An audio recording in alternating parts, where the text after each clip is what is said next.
महागठबंधन में बिहार में सबसे बड़ी पार्टी होने का दावा करते हैं। आप देख लीजिए कि उनका जो समाज है वो कहाँ जा रहे हैं। उनके लोग अब सम्मेलन करके भाजपा का दामन थाम रहे हैं। हमारे वोट से सत्ता की मलाई खा रहे हैं, मुख्यमंत्री बनते रहे हैं, उप मुख्यमंत्री बनते रहे हैं। उनके लोगों की आप संख्या देख लें, मंत्रालय में देख लें, विधायक में देख लें, विधान पार्षद में देख लें, राज्यसभा में देख लें। तो अब हमारा समाज जिसे एक नेतृत्व की कमी थी वो मोहतरमा हिना साहब के रूप में मिल गई हैं। अब अगर बराबरी में बात नहीं करोगे और हमारे आबादी के हिसाब से हमारी सियासी हिस्सेदारी नहीं दोगे, टिकट बंटवारे में हेरा फेरी करोगे, तो आइंदा 2024 में खाता नहीं खुलेगा और 25 में मोहतरमा हिना साहब के नेतृत्व में हम बिहार में सरकार बने। नमस्कार, आप देख रहे हैं लाइव बिहार। मैं हूं आपके साथ असलम अब्बास। लोकसभा क्षेत्र सिवान पूर्व सांसद मोहम्मद शहाबुद्दीन को लेकर कितना चर्चा में रहता था, ये आप जरूर सुने होंगे या पढ़े होंगे, या नहीं पढ़े सुने हैं तो आपको आज हम बता देते हैं। मोहम्मद शहाबुद्दीन जो एक समय बिहार में उनकी तूती बोलती थी, लेकिन कोरोना काल में देहांत हो गए और अब उनकी पत्नी एक बार फिर से सिवान में हाथ पैर मारने की कोशिश कर रही है। लेकिन अपनी ही पार्टी राजद की तरफ से शायद किनारा लगता हुआ देखकर हिना साहब ने एक अलग मुहिम चलाई है, जिसका नाम है ऑल इंडिया मुस्लिम बेदारी कारवां, जिसके तहत हालिया समय में हिना साहब दरभंगा गई थी, जहां कार्यकर्ता और समर्थकों की भारी हुजूम उमड़ी थी। लेकिन इसी बीच अब ये ऑल इंडिया मुस्लिम बेदारी कारवां के सदर यानी अध्यक्ष नजरे आलम ने पटना में पत्रकारों से बातचीत करते हुए कहा है कि हिना साहब का कार्यक्रम पटना में भी होगा और लोकसभा 2024 चुनाव से पहले हम लोग अपना शक्ति प्रदर्शन जरूर दिखाएंगे। साथ ही साथ उन्होंने कहा है कि 2025 विधानसभा चुनाव को लेकर भी सामाजिक ताना बाना के तहत हिना साहब पूरी मजबूती के साथ मैदान में उतरने का काम करेंगे। जरा सुनिए नजरे आलम क्या कुछ बोल रहे हैं। हम लोगों के नेता दिवंगत सिवान के पूर्व सांसद शहाबुद्दीन साहब के देहांत के बाद जिस तरह से हमारे समाज को दबाया गया, राजनीतिक स्तर पे, चाहे शैक्षणिक स्तर पे हो, चाहे वो रोजगार के मामले में हो, हर स्तर पे हमारे समाज का शोषण किया गया। अभी हाल में जातिगत जनगणना की जो रिपोर्ट आई है, माननीय मुख्यमंत्री नीतीश कुमार जी ने उस रिपोर्ट को सार्वजनिक किया है, जिसमें जो हमारी आबादी दिखाई गई है, अगर हम सरकार का ही मान लेते हैं तो 18% के आसपास होता है, जबकि इसमें भी कहीं ना कहीं धोखा है। 20-22% हमारी आबादी है। लेकिन हम सरकार के ही आंकड़े को मानते हुए हम सरकार से और नीतीश कुमार जी से, महागठबंधन और इंडिया गठबंधन से सवाल करते हैं कि क्या ये जो आपने जातिगत जनगणना की रिपोर्ट सार्वजनिक की है, क्या हमारे समाज को उस आबादी के हिसाब से राजनीतिक हिस्सेदारी मिलेगी? क्या 2024 का लोकसभा चुनाव करीब है, हमारी जो आबादी है उसमें कम से कम 7 लोकसभा सीटें बनती है। हमारी मांग है कि दरभंगा, मधुबनी, शिवहर, किशनगंज, अररिया, कटिहार आदि जगहों पे हमारे समाज के उम्मीदवार को टिकट दिया जाए, अन्यथा हम लोग अपना आगे का रास्ता तय करेंगे। और तय किसके नेतृत्व में करेंगे, जो सबसे अहम बिंदु है आज के प्रेस कॉन्फ्रेंस का, आपने देखा होगा 28 नवंबर को कि दिवंगत शहाबुद्दीन साहब की पत्नी मोहतरमा हिना साहब सिवान से चल करके गोपालगंज, मोतिहारी, मुजफ्फरपुर, समस्तीपुर होते हुए दरभंगा पहुंची थी।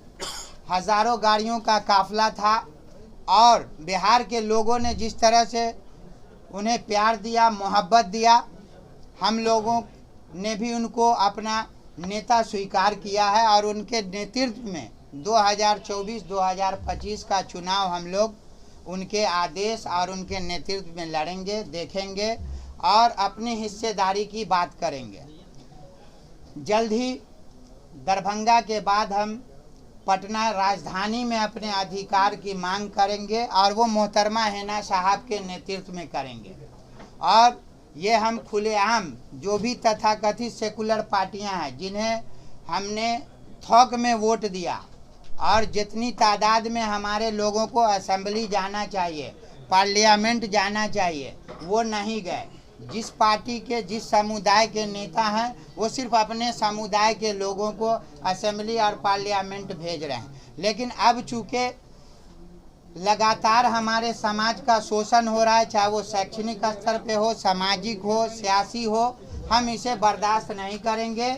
और मोहतरमा हिना साहब के नेतृत्व में 2024 में भी हम लोकसभा में जितनी हमारी आबादी दिखाई गई है उतनी हिस्सेदारी जब तक हमें नहीं मिलेगी, हम किसी सेकुलर पार्टी को अपना बंधुआ मजदूर बन करके वोट देने नहीं जा रहे हैं। और आइंदा अगर हमारे साथ जो हमारी मांग है, जो हमारी आबादी दिखाई गई है, अगर उस सम्मान में हमें टिकट नहीं मिलता है तो हम 2025 में पूरे बिहार में घूमेंगे, हिना साहब के नेतृत्व में घूमेंगे, उसामा साहब के साथ घूमेंगे और हम नया रास्ता, नया समीकरण अपने समाज के साथ साथ दलित और जो समाज का सबसे निचले स्तर के जो लोग हैं जिनका शोषण हो रहा है उनको लेकर के बिहार में एक नया समीकरण बनाएंगे। जिस पार्टी को हम अभी थोक वोट देते हैं, लगातार देते आ रहे हैं, चीफ मिनिस्टर भी उन्हीं के लोग बनते हैं, मंत्री भी उन्हीं के लोग बनते हैं। आप देख रहे होंगे कि जो हमारी आबादी है, हमारे गिनती के एमएलए हैं, हमारे गिनती के मंत्री हैं, और वो मंत्री को विभाग क्या दिया गया है, एक पान बेचने वाले की आमदनी को जोड़ लीजिए और मंत्री जो हमारे बने हैं उनको उनके विभाग का देख लीजिए, आपको बहुत आश्चर्य होगा। लेकिन जो लोग हमारे वोट से सत्ता की मलाई खा रहे हैं, मुख्यमंत्री बनते रहे हैं, उप मुख्यमंत्री बनते रहे हैं, उनके लोगों की आप संख्या देख लें, मंत्रालय में देख लें, विधायक में देख लें, विधान पार्षद में देख लें, राज्यसभा में देख लें। तो अब हमारा समाज जिसे एक नेतृत्व की कमी थी वो मोहतरमा हिना साहब के रूप में मिल गई हैं और हम जल्द ही पटना राजधानी में एक बड़ा अधिकार सम्मेलन करेंगे और उसमें मुख्य अतिथि हमारी मोहतरमा हिना साहब होंगी। हिना साहब को पटना आने का मकसद ये है कि राजनीति में जो लोग उनसे नाराज है वो या जिनसे नाराज है उनको थोड़ा सा सियासी तौर पर डराने की कोशिश है? नहीं, डराने की बात नहीं है। डरा करके तो हमसे वोट लिया गया लगातार, कभी मोदी जी के नाम पे, कभी भाजपा आ जाएगी, कभी आरएसएस के नाम पे। लेकिन मेरा सीधा एजेंडा है कि अगर हम सेकुलर पार्टियों को वोट देते हैं तो हिस्सेदारी देने के टाइम में ये कॉमनल क्यों होते हैं, हिस्सेदारी हमें क्यों नहीं देते हैं? जब हमारी लड़ाई बीजेपी से होगी, आरएसएस से होगी, मोदी जी के आइडियोलॉजी से होगी, तो फिर ये फर्जी सेकुलरवाद के साथ हम क्यों जाएंगे? तब हम अपना नया रास्ता बनाएंगे। ज़रूरत पड़ेगी तो मोहतरमा हिना साहब के नेतृत्व में हम नई पार्टी भी बना सकते हैं। निश्चित रूप से एक एक करके आप लोग सवाल पूछ सकते हैं और हर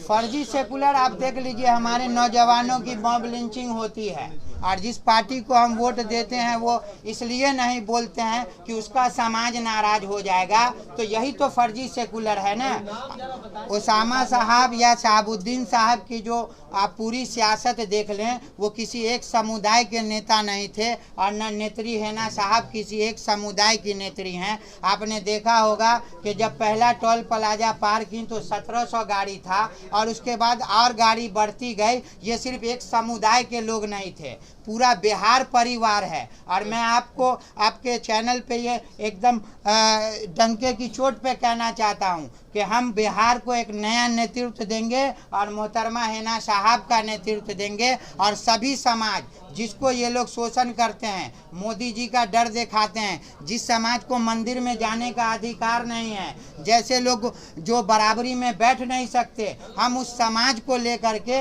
आगे बढ़ेंगे। और मोहतरमा हिना साहब से जिस तरह से लोग प्यार कर रहे हैं, मोहब्बत कर रहे हैं, जिस तरह से आप देख लीजिए, किसी नेता की क्षमता नहीं है जो सेकुलर पार्टी के का चोला ओढ़ते हैं कि उनके कहने पे या उनके इस पे हजारों गाड़ियों का काफिला निकल जाए। लेकिन शहाबुद्दीन साहब का ही वो परिवार है जो बिना कहे, बिना भाड़े के, बिना किसी लस्ट के हजारों गाड़ियों का काफिला, लाखों लोग उनको जेसीबी से फूल बरसा करके प्यार मोहब्बत दिए हैं। हम उनका सम्मान करेंगे और 2024 के आचार संहिता लगने से पहले पहले बिहार में हम अपने अधिकार के लिए ये फर्जी सेकुलर पार्टियों के आंखों में आंखें डालकर बात करेंगे।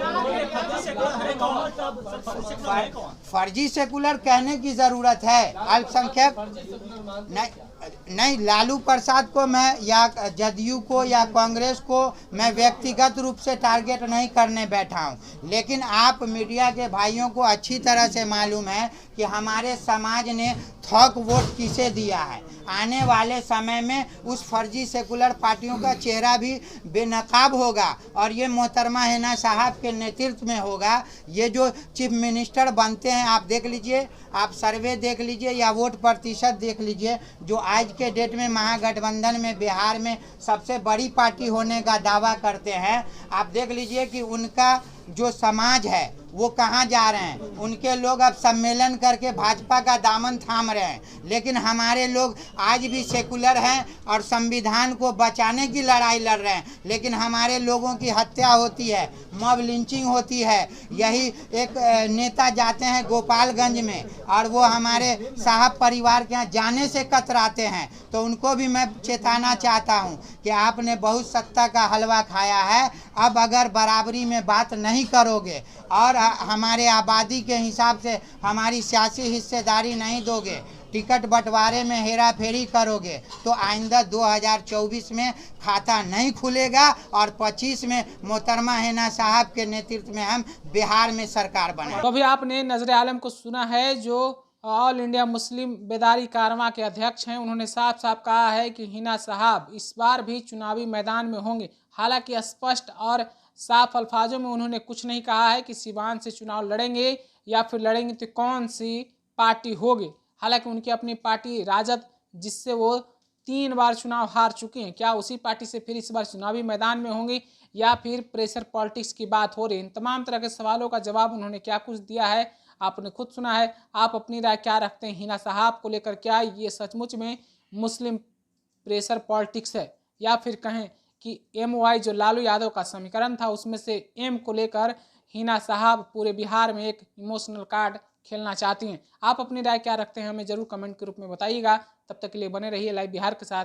आपका धन्यवाद। लाइव बिहार YouTube पर सब्सक्राइब और Facebook पर लाइक जरूर करें।